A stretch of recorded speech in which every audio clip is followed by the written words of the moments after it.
بسم اللہ الرحمن الرحیم۔ حقیر نے اس سے پہلے ایک ویڈیو شیئر کی تھی جس میں معارف القرآن کے اندر ایک روایت نقل ہوئی ہے۔ روایت اس طرح سے ہے کہ جو عورت اپنے شوہر کی تابع دار اور مطیع ہو، اس کے لیے پرندے ہوا میں استغفار کرتے ہیں، مچھلیاں دریا میں استغفار کرتی ہیں، فرشتے آسمانوں میں استغفار کرتے ہیں اور درندے جنگلوں میں استغفار کرتے ہیں۔ تو اس طرح کی جو روایت ہے اس کے حوالے سے بتایا گیا تھا کہ یہ روایت اللہ کے نبی صلی اللہ علیہ وسلم سے ثابت نہیں ہے، اور حضرت شیخ الاسلام مفتی تقی عثمانی دامت برکاتہ العالیہ حضرت نے فرمایا کہ معارف القرآن کے اندر چونکہ روایت نقل ہوئی تو آئندہ ایڈیشنوں میں اس کو حذف بھی کر دیا جائے گا۔ تو بعض حضرات کی طرف سے یہ اور کتابوں کے اسکین بھیجے گئے کہ دیکھیں فلاں کتاب کے اندر بھی یہ روایت نقل ہوئی ہے، جیسے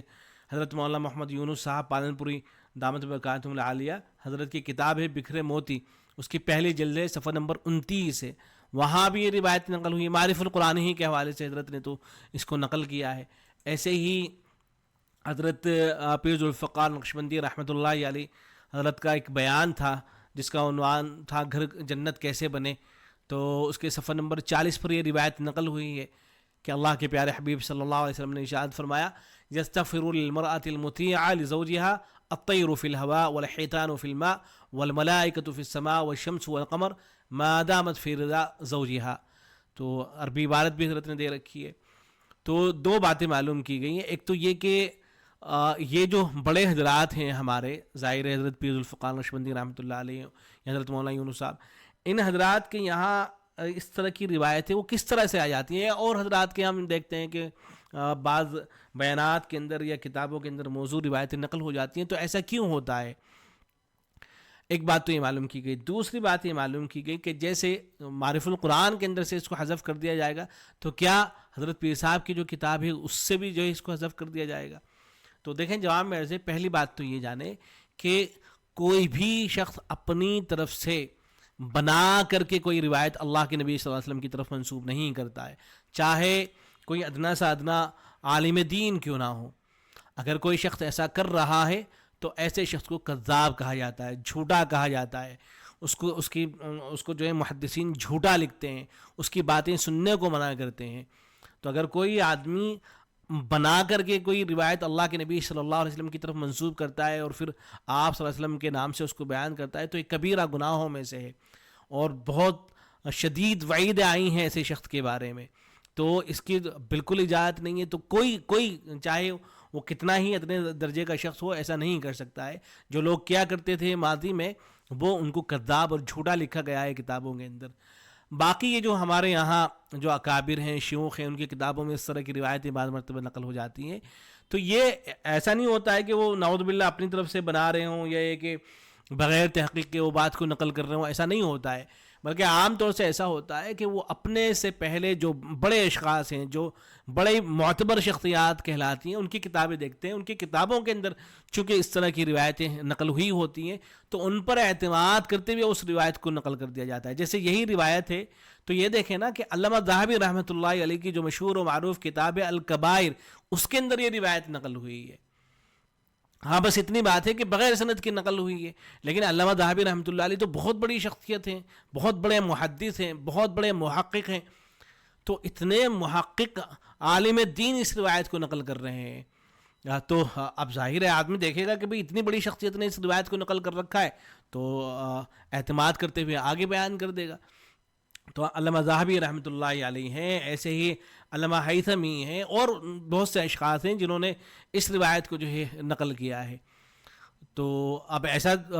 اس روایت کو جو ہے آگے نقل کر دیا جائے گا اعتماد کرتے ہوئے کہ فلاں شخصیت نے اس کو بیان کر رکھا ہے، لیکن جو محققین حضرات ہیں جب ان کے سامنے روایت پہنچے گی تو دیکھیں گے کہ ٹھیک ہے علامہ ذہبی رحمۃ اللہ علیہ نے نقل تو کیا ہے لیکن سند تو ہونی چاہیے۔ وہ کہیں گے کہ بھئی سند نہیں مل رہی ہے، تو پھر وہ کہیں گے کہ جب سند نہیں مل رہی ہے اب آپ اسے اللہ کے نبی صلی اللہ علیہ وسلم کے نام سے بیان نہیں کر سکتے، چاہے بات فی نفسی ہی درست بھی ہو۔ بعض مرتبہ بعض جملے اس طرح کے ہوتے ہیں کہ وہ فی نفسی درست ہوتے ہیں، ان میں کوئی حرج کی بات نہیں ہوتی ہے، لیکن اللہ کے نبی صلی اللہ علیہ وسلم کے نام سے ان کو بیان کرنا جائز نہیں ہوتا ہے۔ اس لیے محدثین یہ لکھتے ہیں کہ ٹھیک ہے یہ الفاظ ثابت نہیں ہے، مان یہ بات درست ہو سکتی ہے، تو اس کو حدیث کہہ کر نہ بیان کیا جائے، اللہ کے نبی صلی اللہ علیہ وسلم کی طرف اس کو منسوب نہ کیا جائے۔ تو یہ جو حضرات نقل کرتے ہیں ان سے پہلے جو محققین ہوتے ہیں ان پر اعتماد کرتے ہوئے، جو علماء ہوتے ہیں معتبر علماء، ان پر اعتماد کرتے ہوئے باتوں کو نقل کر دیا جاتا ہے۔ لیکن جب اور اکا دکا اس طرح کی روایتیں ہوتی ہیں، 24 جلدیں ہیں، 30 جلدیں ہیں بیانات کی، آدمی شب و روز بیان کرنے میں لگا ہوا، اب اکا دکا روایت اگر اس طرح کی آ گئی ہے تو اس کی وجہ سے کوئی ایسا تو نہیں ہوگا کہ سارے بیانات جو ہیں وہ خراب ہو گئے ہیں۔ اور معرف القرآن آپ دیکھیں کتنی جلدوں کے اندر کتنی تحقیقی باتیں اس کے اندر ہیں، اگر اکا دکا کوئی موضوع روایت نقل ہو گئی ہے تو اس سے جو ہے پوری کتاب جو ہے غیر معتبر نہیں ہو جائے گی، ورنہ تو پھر ساری کتابیں غیر معتبر ٹھہریں گی۔ آپ بخاری اور مسلم کے علاوہ اور کتابوں کو اٹھا کر دیکھیں، ضرور آپ کو کوئی موضوع روایت مل جائے گی، لیکن کوئی نہیں کہتا ہے کہ اس موضوع روایت کی وجہ سے وہ ساری کتابیں بیکار ہو گئی، نہیں، بس وہ ایک جو روایت ہے اس کے بارے میں بتا دیا جائے گا کہ روایت صحیح نہیں ہے، اس کو بیان نہ کیا جائے۔ تو یہی معاملہ یہاں پر بھی ہے، اور اس سے کتاب کے اوپر مزید اعتماد بڑھتا ہے کہ جو کتاب ہے اس کے اندر صرف ایک دو روایتیں ہمیں اس طرح کی ملی ہیں کہ جو موضوع اور من گھڑت ہیں، بقیہ ساری روایتیں جو ہیں معتبر ہیں۔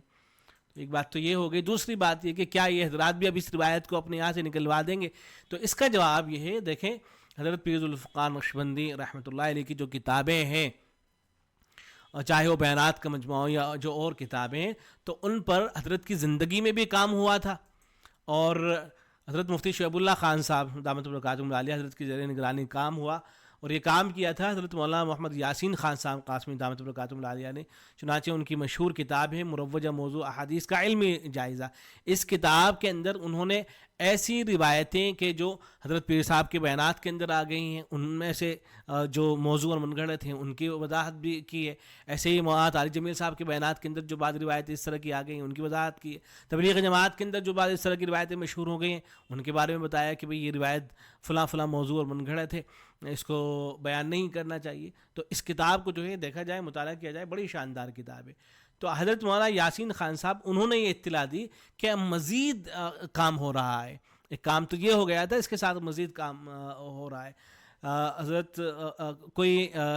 صاحب تھے غالباً مدراس کے تھے، انہوں نے ایک تحریر لکھی تھی جس میں یہی گزارش کی تھی کہ حضرت پیر صاحب کے جو یہ بیانات ہیں بڑے شاندار یہ بیانات ہیں اور بڑے مفید ہیں امت مسلمہ کے لیے، لیکن ان میں بعض روایتیں اس طرح کی نقل ہو گئی ہیں کہ دکہ روایتیں جو موضوع اور من گھڑت ہیں، تو ان روایات کی تخریج ہونی چاہیے اور تحقیق ہونی چاہیے، معلوم ہونا رہنا چاہیے کہ فلاں روایت جو ہے وہ کس درجے کی ہے۔ تو اس پر تبصرہ کرتے ہوئے حضرت مولانا یاسین خان صاحب نے لکھا تھا کہ اسی ضرورت اور اہمیت کے پیش نظر آج سے 10 سال پہلے عاجز نے ضروری کام شروع کیا تھا، اور خطبات کی ابتدائی 124 جلدوں میں موجود احادیث اور روایت اور واقعات کی تخریج و تحقیق مرتب بھی کر دی تھی۔ اسی طرح بیانات طارق جمیل کی 6 جلدوں پر کام ہوا تھا، مگر بعض واقعات اور حالات نے اس پر روک لگا دی تھی۔ اب پھر بڑوں کی طرف سے عاجز کو یہ کام دوبارہ شروع کرنے کا حکم و ارشاد ہوا ہے۔ الحمدللہ حضرت پیر صاحب رحمہ اللہ کے خلیفہ اجل شیخ معظم حضرت مولانا سید محمد طلحہ صاحب نقشبندی دامت برکاتہم العالیہ کی نگرانی میں دارالاحسان بنگلور سے اللہ رب العزت نے کام شروع کرا دیا ہے۔ مفصل خاکہ تیار ہو گیا ہے، قابل علماء کی جماعت کی طرف سے کام کا آغاز بھی ہو چکا ہے۔ انشاءاللہ قوی امید ہے کہ ظاہری و معنوی لحاظ سے اعلیٰ معیار پر بہت جلد یہ ضرورت من جانب اللہ پوری کرا دی جائے گی۔ تو حضرت پیر صاحب کے جو بیانات ہیں ان پر بھی الحمدللہ کام ہو رہا ہے۔ تو جو اس طرح کی روایتیں نقل ہو گئی ان کی نشاندہی کر دی جائے گی۔ تو ہمارے علم میں تو اس روایت سے متعلق بات آئی گئی ہے کہ صحیح نہیں ہے، تو ہمیں تو اس کو بیان نہیں کرنا چاہیے۔ ان حضرات کے علم میں آئے گا یہ بھی نشاندہی کر دیں گے کہ بھئی یہ روایت جو ہے صحیح نہیں ہے، اس کو جو ہے بیان نہ کیا جائے۔ تو امید ہے کہ اب بات واضح ہو گئی ہوگی۔ والسلام علیکم ورحمۃ اللہ۔